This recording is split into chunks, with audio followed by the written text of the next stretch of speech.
I want to start out by thanking the Sanibel Symposium faculty for giving me the opportunity to speak here. I did have the opportunity this summer to work with both Ty and Susan, and I had a great time doing so. We drank some awesome coffee, and we did some good perfusion, and it was really a fun environment to work in.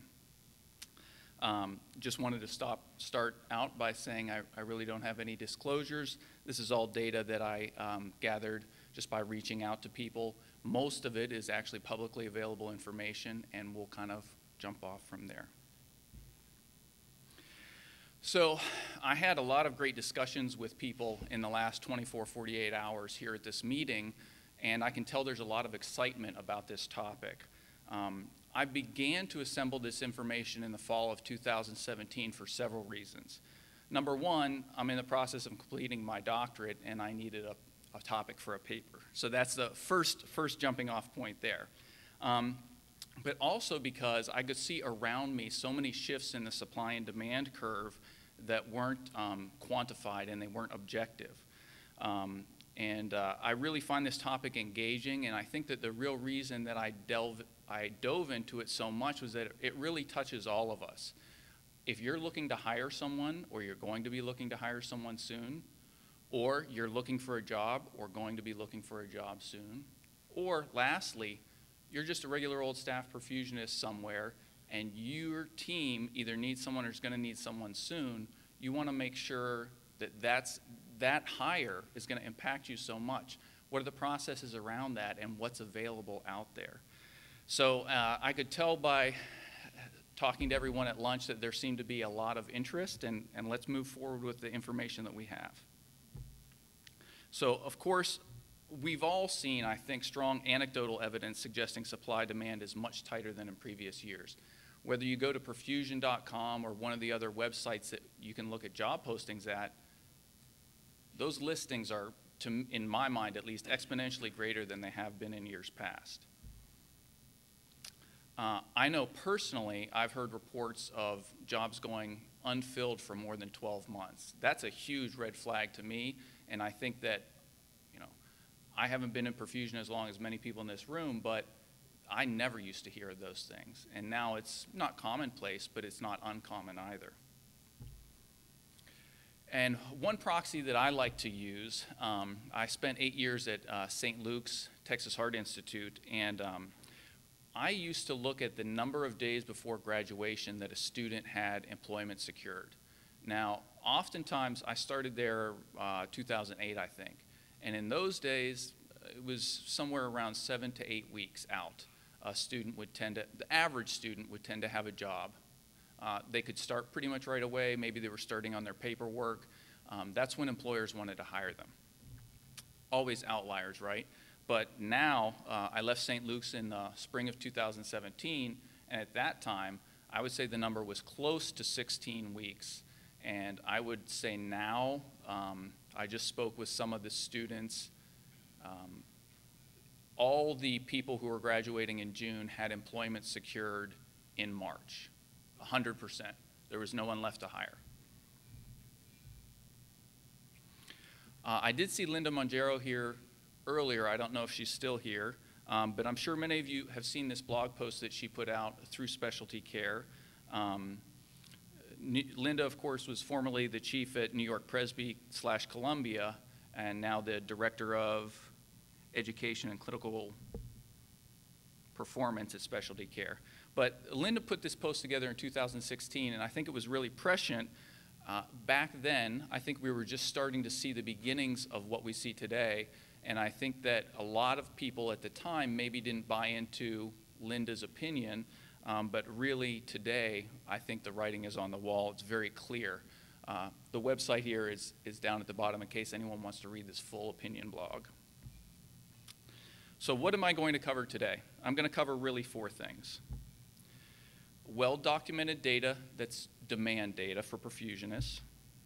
Well-documented supply data.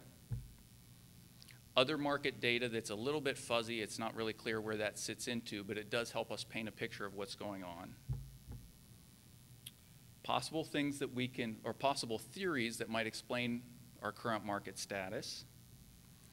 And then I want to really leave a lot of time at the end, because to me, the great thing about meetings like this is that interaction you can have in the last 10 or 15 minutes where you hear back from the audience and what's really going on, where the boots hit the ground, so to speak.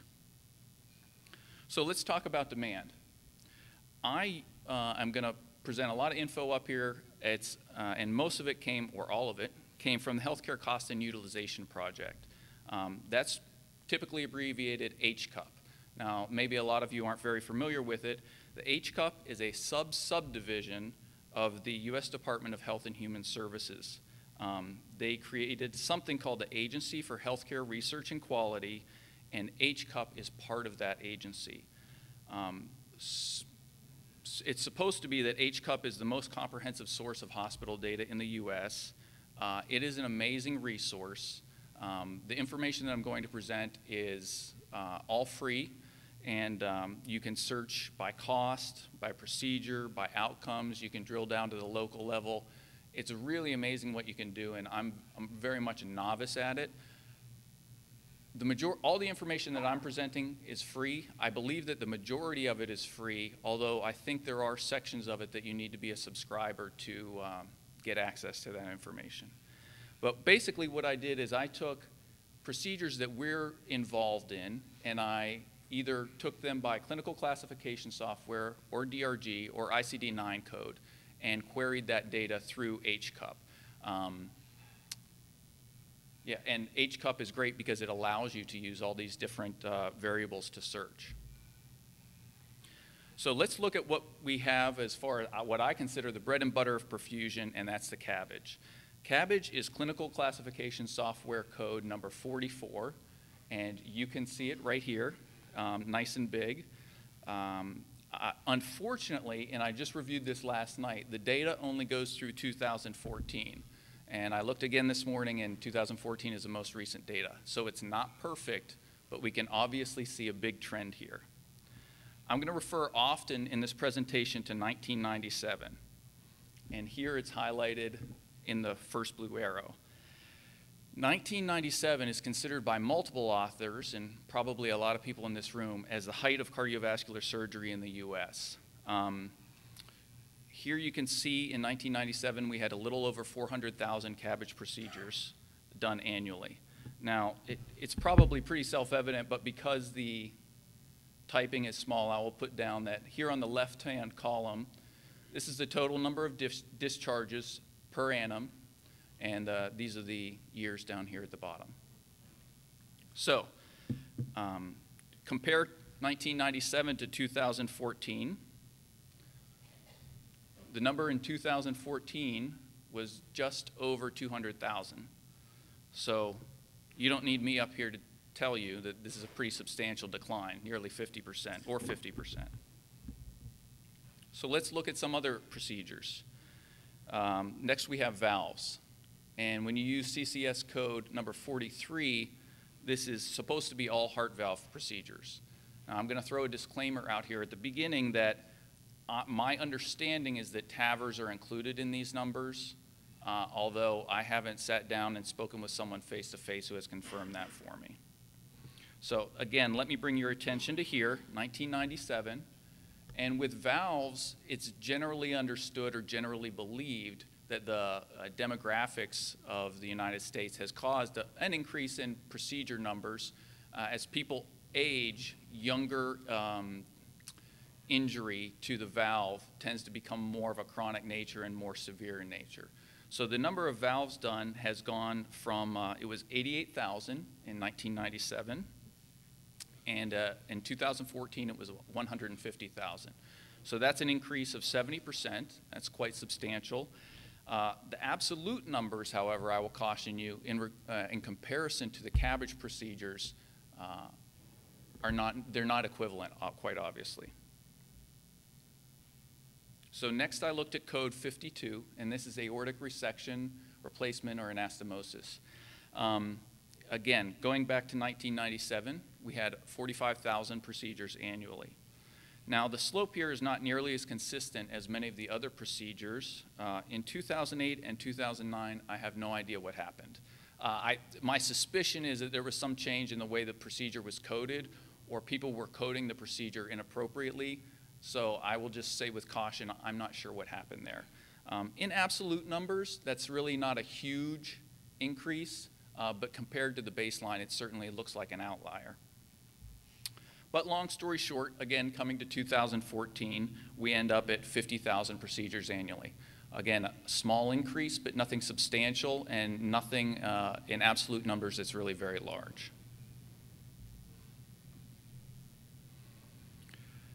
So this is clinical classification software code number 49, other OR heart procedures. Now, I included this code in my analysis because I don't know how you feel, but I feel like the environment today has really come to a point where no risk is tolerable. And so I find that in my previous experience and in my current experience, the number of standby procedures that I've been involved in has really grown steadily year over year. You know, whether a patient's coming back for something that's just a minor relook or re-exploration, whereas in the past they may not have had us in the hospital or in the room for it, now they are. So I thought, well, maybe these procedures are really explaining what I'm seeing in the need for more perfusionists.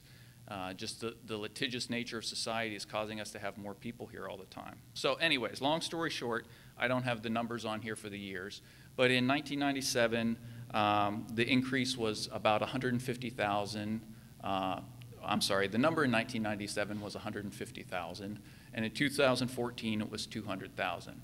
So again, it was a good increase. Absolute numbers compared to CABGs are not nearly so high.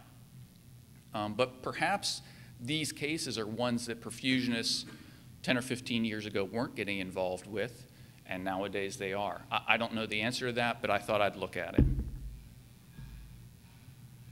Now, last but not least, we've got everyone's favorite, and that's ECMO. I am certain it will come as a surprise to no person in this room that the number of ECMO procedures has increased substantially over the last decade to decade and a half. In this case, the height was not 1997. It was 2000, somewhere between 2002 and 2014. At that point in time, we had about 2,500 ECMO procedures annually. And now, well, 2014, we had 7,000. So that's approximately a 500% increase. Obviously, an amazing increase in ECMO use. Additionally, I will say that, again, this is number of discharges. So if there's a patient that did not survive to discharge, I don't believe they got included in these numbers. I would defer to HCUP to clarify that, but that's my understanding. I'm sure if we had more recent data from the last 3 years, everyone's experience in this room would be that these numbers were going to continue to go up and maybe the slope would even increase. That's certainly what I saw.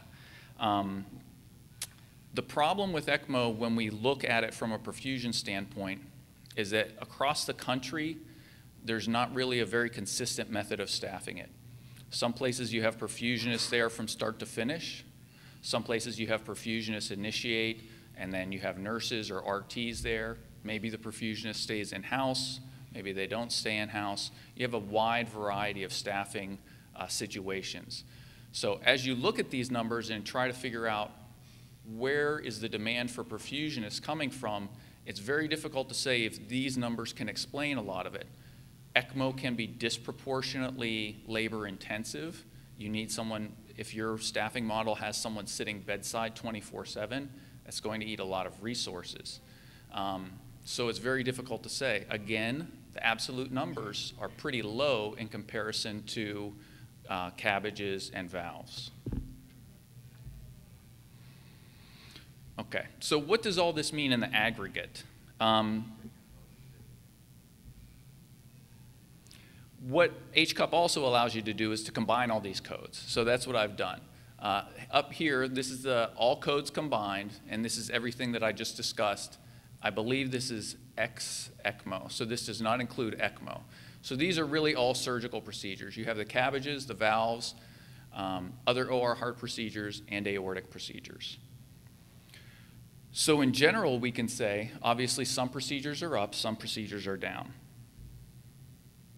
The total number of surgical procedures since 1997 through the end of 2014 is down 16%, and this does not include ECMO.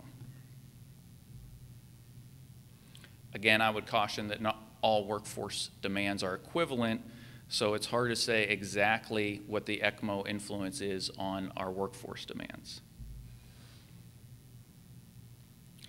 Also, I think that one variable we need to consider as a profession is that a larger number of sites doing a smaller number of cases are probably, in general, going to be more labor intense than the reverse.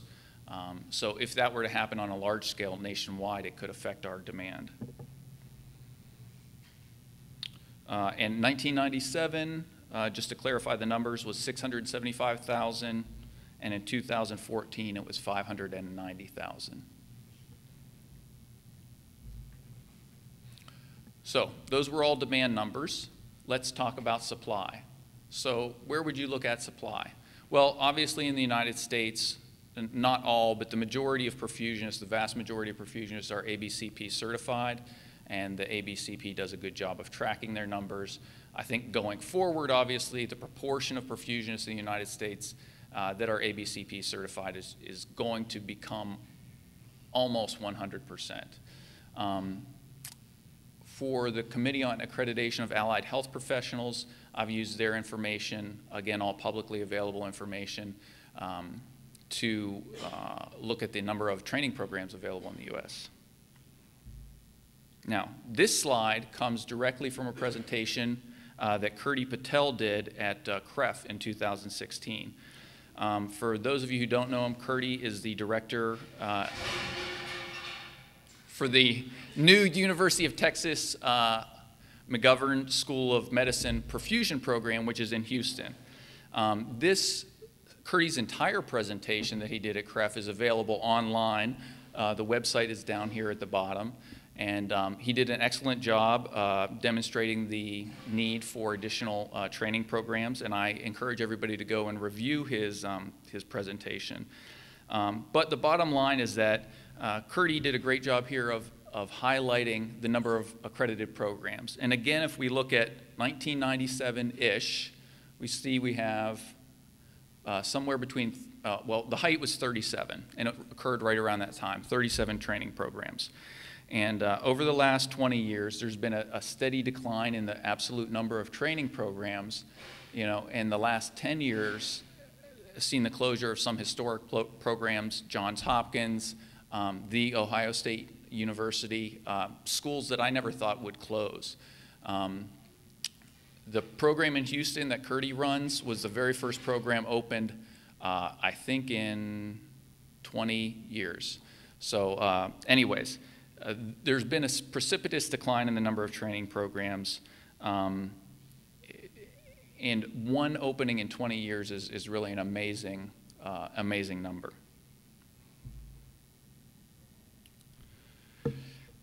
So what's happened to the number of perfusionists as we've seen the number of training programs decline? Well, this data comes directly from the ABCP. And I don't recall when I looked last. I intended to look this morning to see if they had put out. Does anyone know if they've put out their 2017? They have? Okay. So I wish I would have pulled that, but I just didn't think about it last night amidst the soiree that we had, which was so much fun. But anyways, what we can see here is from 2000 onward, despite the number of training programs, we've still had an increase in the total number of certifications and new certifications annually. Now, it hasn't been linear, but there definitely has been an increase in new certs. What does this indicate to us? This indicates that despite the declining number of training programs, that the remaining programs seem to have been able to increase capacity to accommodate to produce an increasing number of perfusionists and hopefully accommodate an increasing number of good applicants. Again, in 2000, we had 3,337 perfusionists, and in 2016, we had 4183. This number represents an increase of almost 25%. And again, the remaining training programs have been able to increase their enrollment. They must have been, because the UT program only takes 3 students, I think, at this time, and the number of new certs annually has gone from 142 to 170, so still a substantial increase there. So what's our supply summary? Our supply summary in aggregate says our supply has gone up about 25% over 20 years. Now, demand during the same time, as closely as we can measure, has gone down 16%. This picture doesn't really seem to correlate with what we're seeing on day to day. So what more can we look at? These are conclusions, but not the end of my presentation. I think a lot of you know that ABCP published a survey, their survey results in 2017 or late 2016. That data provided a lot of interesting information, and I think it's a process that needs to be revisited and done again. Obviously, through 2014, there's been a decline in traditional perfusion demand, excluding ECMO, and I say that traditional perfusion demand. And there's been an increase in the number of licensed perfusionists, so we should look for additional metrics to better understand what's going on. And the ABCP survey was a start, but I don't think it's quite, it does not look really too much at demand. It looks more at the perfusion population and supply. So this market data was actually presented to me by Brian Litch, and he gave me permission to share it. So this was job positions posted and applications posted through his portal. So as you can see in 2010, I don't have absolute numbers on here. We had almost 1,600 applications for about 150 jobs. So obviously a ratio of 10 to 1. If you're hiring, that's a really good number to look at. You've got probably 10 good applicants for a position to fill. The trend here, again, is quite substantial, down to, look at 2016. This is an amazing number. It's almost 1 to 1. There's many interesting observations that you could take from this chart. 2017 has recovered somewhat if you're looking to hire, but at the time Brian shared this info, this was not a full year completed in here. The increase in jobs posted has been from 2010 to 2017 estimates has been 70%. That's a substantial number in my book. Now, I think I will draw everyone's attention to the fact that through the end of 2014, we saw the trend line for procedures, surgical procedures, on aggregate, definitely going down. So through 2014, the trend of surgical procedures is going in this direction, while this is only 4 years we have here, the trend of job postings is going in the opposite direction. It's a very confusing picture that has been presented, and I'm going to throw some additional theories out here, but I don't have answers, and I'm really looking forward to hearing what everyone in the audience has to say. So what are some theories? When you look at the numbers, supply and demand in total, you could say, are perfusionists becoming less efficient? I saw some surveys maybe 5 to 10 years ago where the average perfusionist nationwide does about 115 or 120 pump cases annually. Are we to the point where most of us, for whatever reason, are doing 65 or 70 pump cases a year? I know what I'm doing, but I can't speak for the general population, and I'd be interested to hear what other people think. But given the numbers, a 40% swing is what we're looking to explain. Is the system becoming less efficient? Are we having less cases at a higher number of hospitals? Are we having longer cases? Is the litigious nature of society pushing the average case from 4 hours to 6 hours because things are being double and triple checked? That might be good for outcomes, but it's something we need to consider. Are perfusionists doing more cases that are not captured by the data? At St. Luke's, they were just getting ready when I left to start I think they call it OCS, but it's a lung recapturing system similar to ex vivo lung, where they're perfusionists, that's pretty labor intensive and call intensive. Are we doing significantly more numbers of those? As we heard about before lunch, are the HIPEC numbers increasing?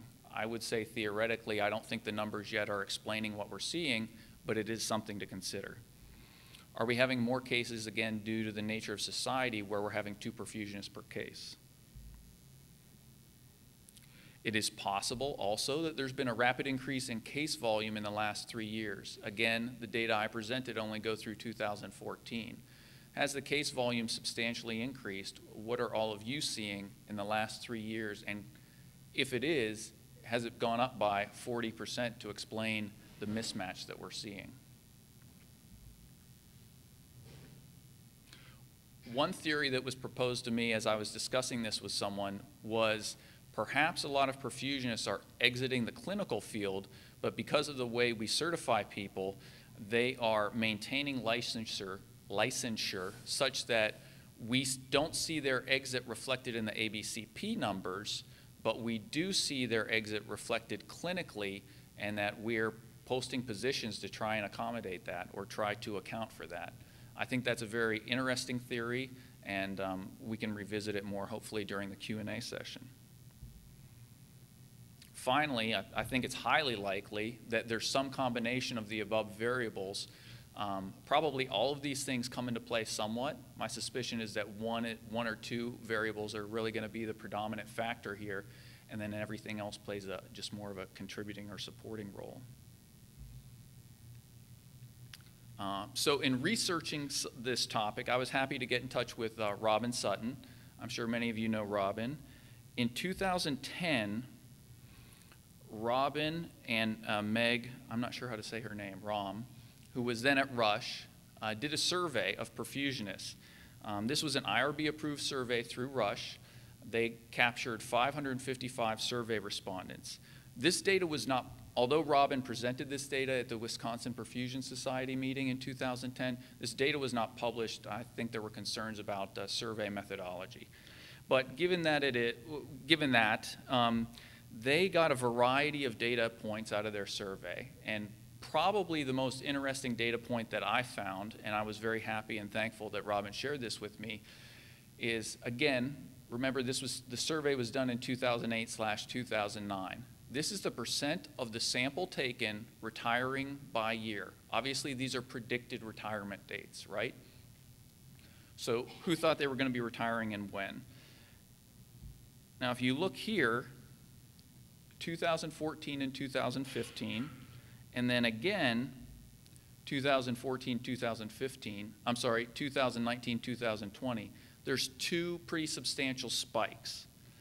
Now, if you were to take these sample results, these survey results, and you were to extrapolate that into the perfusion population as a whole, and you take these numbers at face value, what this spells out is 25% of the profession retiring in 2 short bursts that span about 5 or 6 years. Now, we don't have up-to-date information in the last 12 months, or I don't have up-to-date information in the last 12 months. The ABCP data that I showed through 2016 does not prove this to be true. This was the predicted, and the ABC data through 2016 still has essentially the same number of perfusionists certified. So this data is not fact as of yet in the sense that it has happened. This prediction did not come true as of yet.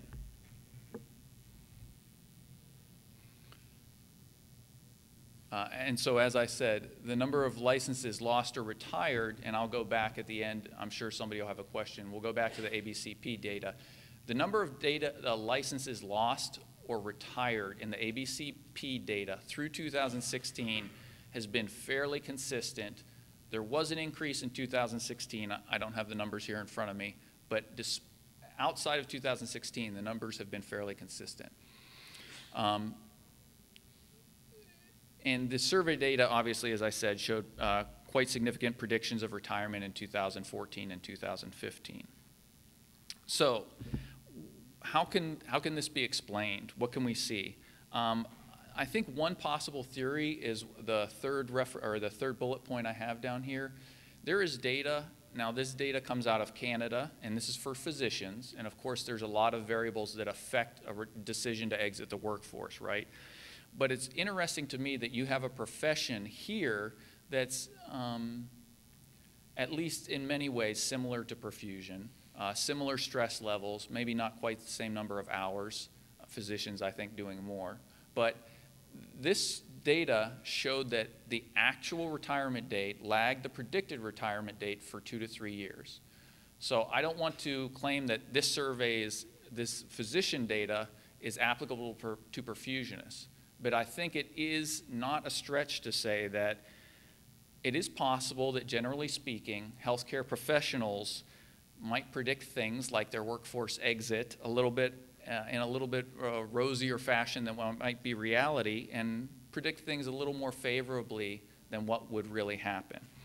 So perhaps what we're seeing is that the perfusionists who predicted their exit in 2014 and 2015 have delayed that 24 months, and they're in the process of exiting the workforce now, and that is where we find ourselves in the middle of this, what I'm going to say is a shortage, but I think that a lot of people out there would support that statement, and I hope I'm not jumping off the deep end with that one. So anyways, with that theory, I'd like to really, here are my references, but I'm really interested in opening it up to questions from those at home and people in the audience here.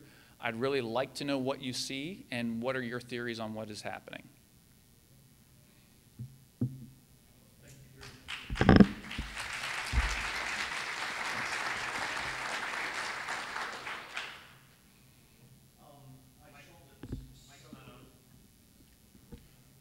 Please hold, we're turning on the mic. Sort of a loud mouth anyway. I saw that some of your representations on the screen regarding what you felt were possible reasons included diminishing efficiency, but you did not include increasing demand or difficulty, let me use that term. When I started, I've been pumping for 33 years, but I've been in critical care medicine since '77. When I started, in '77, that was the first PTCA. In 1986 was the first stent. So back then, the cardiologists would inject dye into the patient and they'd go send them to surgery. So we were getting 50-year-old guys with 1 or 2 vessel disease, whereas now cardiology has kept those patients under their management until they've become 70-year-olds, 80-year-olds. At this point now they have renal failure, lung disease, diabetes. All of these are complicating factors. So the patients that we're seeing, even though the case numbers are going down, the case difficulties, I would propose, have gone up. In that same time, Medicare reimbursement has gone down, which is something you have not examined at all. I know physicians, we used to joke with one of our guys up in where I trained that he would do 3 hearts a day. Well, at that point, that was $30,000 that Medicare paid. We would tease him that only Madonna made more money than he did.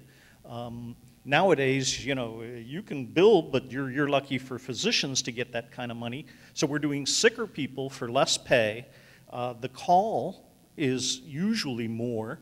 I used to work at a program that had 6 people on staff. Now, as the caseload has gone down, they've whittled it down to 2. So instead of being on call 1/3 of the time, we're now on call 50% of the time. And so the emotional burnout, which Quint Suter spoke of in the physician population, I think certainly exists in our population. And then finally, I was told that a perfusionist with 30 years of experience basically was no more valuable than a perfusionist with about 10 years experience because at 10 years you've already been there, done that. And so you can't expect to get more pay when we see new grads coming out and they're being heavily marketed to because they represent, a possible employee for 20 years, whereas the older folks that we do have the T-shirt, it's hard to get out there and get any more compensation because it just doesn't exist. So for whatever it's worth, my 2 cents. Thank you. Hi there, Tony Shackelford, Medical University of South Carolina. First, I want to congratulate you on your pursuit of your doctorate degree. I completed mine in 2009, so I know where you are, and good luck along the way, and I'm always there. If you want to call, reach out. So in that same note, mine also was in health administration, so I'm going to put that hat on a little bit more. But before I do that, I think with the survey, it is obviously a multitude of factors. The survey that showed that there's a lagging of the retirement, I think 2008 was a huge impact on people's retirement plans when all of us experienced some major loss of our retirement accounts and such. And I think that happened also obviously for physicians.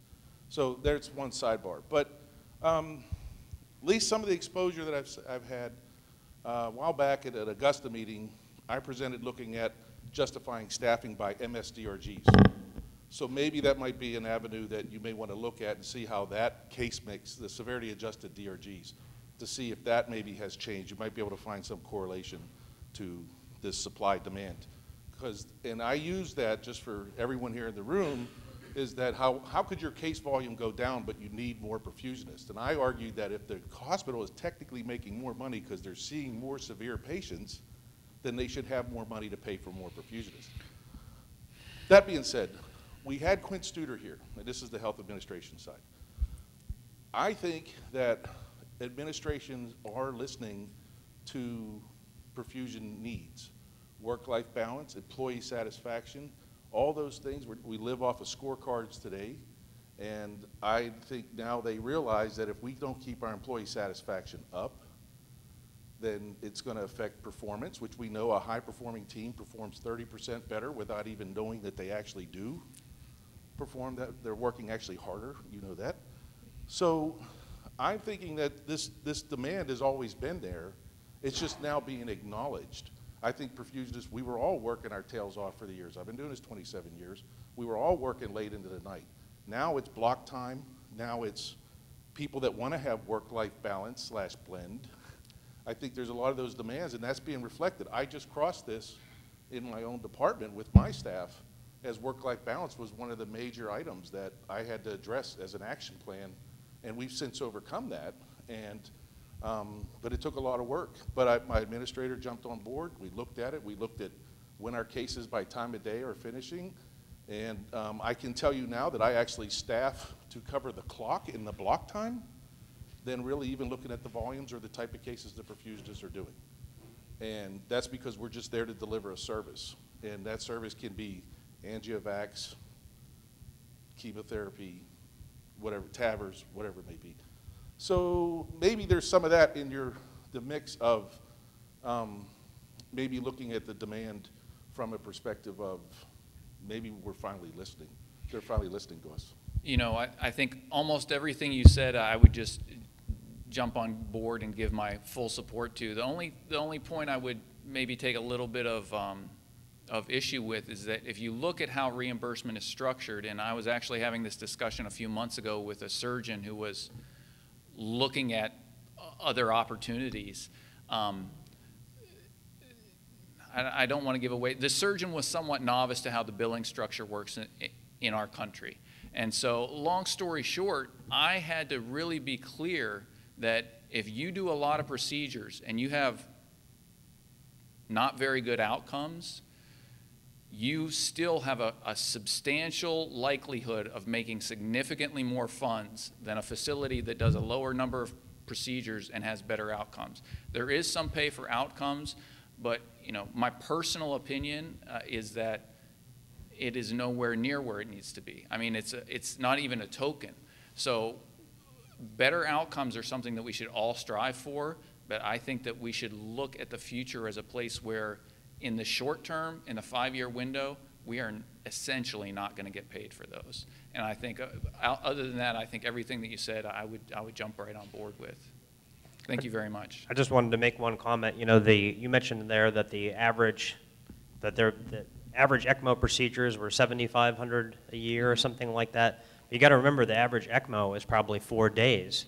So, you know, divide 7,500 times 5 hours, and you do the math on that, and that probably has the same effect as adding 3,000 cases per year, or 300,000 cases per year if you're looking at the man hours per perfusionist. And that, like, my feeling is, obviously we run a temporary business and do ECMO at multiple hospitals, and I feel like you've got these hospitals that maybe they do 200 hearts a year. In the past, maybe that program has 2 perfusionists. Now they have 3 perfusionists because they're doing ECMO intermittently, and they still, that takes, every time you do an ECMO, that takes 2 people out of the equation for a day, 2 FTEs per day, right? Mm-hmm. So, like, I wonder, I'd like to do the math on that and see how that pans out, because I would say that's maybe the biggest single impact. Yeah, the unit of measure, maybe for a better unit of measure for ECMO is ECMO day equivalence, and it'd be something interesting to look at. I absolutely agree with that. Tim.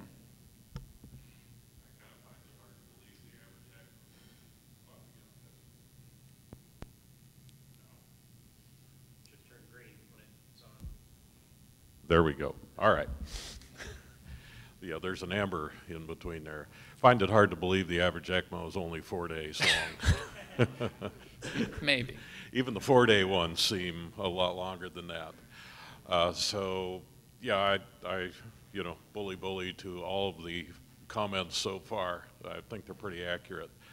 As far as what I see, 3 years, 4 years ago, as an employer, it was possible for me not to publish or do anything other than just through connections, friends of employees, and find somebody in a reasonable amount of time.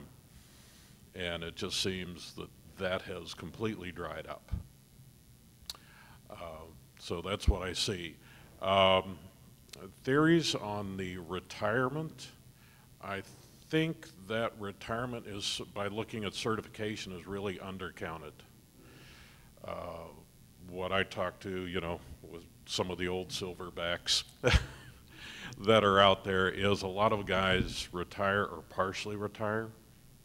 I know I'm looking at retirement in the next couple of years, but my plan at this point is when I retire, and I hope to just quit, but when I retire, I'm not going to call ABCP and say, all right, sign me out, I'm done. Whatever hang time I have on my certification, I'm going to leave it there. So when I quit working, there's probably going to be a year or 2 before I get counted, and I suspect that's been going on too. And one last thing on what it is. When you're doing case counts, these are what I consider billable hours. Whether we're sitting at an ECMO, doing a cabbage, doing a valve, those are billable hours. And I find myself, it's just been an increasing amount of time that I spend doing non-billable hours, with the certification, well, not so much certification, but the credentialing. That, in my case, one of my biggest peeves is the HCA, the Parallon deal, where it's an annual event. If I can hire somebody, it can be months before they're allowed to work. So those all stack. I agree with you, and I think that all those variables go into what I would just generally say is inefficiencies, and I don't mean that in a bad way. I just mean that you're not doing something that's measured when we look at cases or things that you would traditionally look at. I think we're right at 45 minutes, but I don't know. One more. Okay. Two more questions. Anyhow, I think Brian White, he gave a presentation the other day, and I think maybe we ought to start looking at it. He gave a fantastic presentation. Maybe we ought to start measurement, use that tool to measure what we're doing. I know Candace is here. They're using this tool for hiring purposes, measuring, time in the OR, ECMOs, everything else. This tool is actually documenting the hours that we spend, the hours and times, and that type of cases and everything else. You didn't get to see that presentation, but you ought to look at this tool, and maybe everybody should start using this tool and documenting that show the relevant hours. Like Brian said, you look at 5 hours, a case that averages 5 hours a day, but you look at ECMO and you got to multiply the caseload that you have there times 5. It's an incredible burden on us. So I agree, Ty, and I will say I just want to interject briefly that in studying healthcare administration, and obviously still studying healthcare administration, and working in Houston, which has so many facilities close by, I can tell you from personal knowledge that large hospitals, unless you really would throw them in a category of one of the top 5 or 10 well-managed facilities in the country, have no idea what perfusion is doing, and they have no way to measure. I know I was at a large academic medical center. They brought in a slew of outside consultants to tell them where their inefficiencies were, and I got called into a meeting, and I sat down, and they said, "What is your cost center?" And I said, "That's perfusion." I said, "Oh, we got no data for that, out." And so it's pretty amazing. I think that we all attribute a lot of grand knowledge to a lot of these large organizations, and to be quite honest, sometimes it's there in droves, but it seems like it's feast or famine. Either these facilities know exactly what they're doing and they've got great data, and then there's everybody else. All right, real quick question. Mike Rossick from Youngstown, Ohio. I know back in the 90s and early 2000s, there was a guy, Bob something from Arizona, that did a survey every couple of years on the internet. If you answered it, you got the results back. But one of the things he kept track of was the average age of the perfusionists out there. And you're looking at retirement and ABC. Is there anything out there with the average age, what it is now compared to 10, 15 years ago? You know, I think that the ABCP survey that was published in 2016 or 17 had that data, but I don't know for sure. I think it did. All right, I'm just curious what it is, because I know when I come to a meeting like this, there are so many people with 25, 30 years experience. It just seems like, you know, when I first started, there was a few guys like that. Now you look around the room, you got all this experience, and it just seems to, us the young people don't come to these meetings anymore, but I don't know. On the internet. I think the man that you're talking about is Bill Huckabee, and he's right over there. Did the salary survey and all of that. Bill would like to restart the salary survey. You can talk to him about that right now. But it's been, you know, it's been since 2011 or something like that since we've done a survey, and it'd probably be good to do another one. We started one in like a couple of years ago, and then we set a goal on getting like 1,000, and then we just got busy and never got it completed. So, you know, I think that would be good. You know, the only fault in the survey that we have done, or that Bill and I have done in the past, has been really that we don't audit like the salary data or audit the information in any way. So I know Trident did a survey like a year ago or a year and a half ago where they actually went and audited, but you know, that severely impacted the number of responses they get back because, you know, nobody wants to send their W-2 you know, to to validate a survey. So, and maybe Bill has a comment on that, or when you did the last one, do you remember? I thought I remember in the 50s, but I can't remember.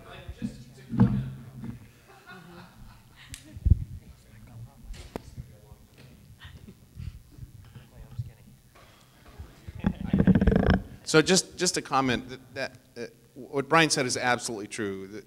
I'm either the good guy or the bad guy when I'd go to meetings because employers hated me and perfusionists usually like me. But the big thing was a lot of people, well, the data isn't verified. You know, people are just throwing out numbers and stuff. And that comment always bothered me because what it's saying is inherently we're all dishonest, right? I mean, we're just throwing numbers out there to inflate the numbers and we can't be trusted. And we're all professionals, right? And I did those surveys because there was such a disparity between, you know, what people were doing in their jobs and what they were getting paid, and what people thought they were making was really good compared to what other people they weren't, and it wasn't just about how much money they made, but you know, their job responsibilities, how many hours they were working, what their personal life looked like, and so forth, and benefits.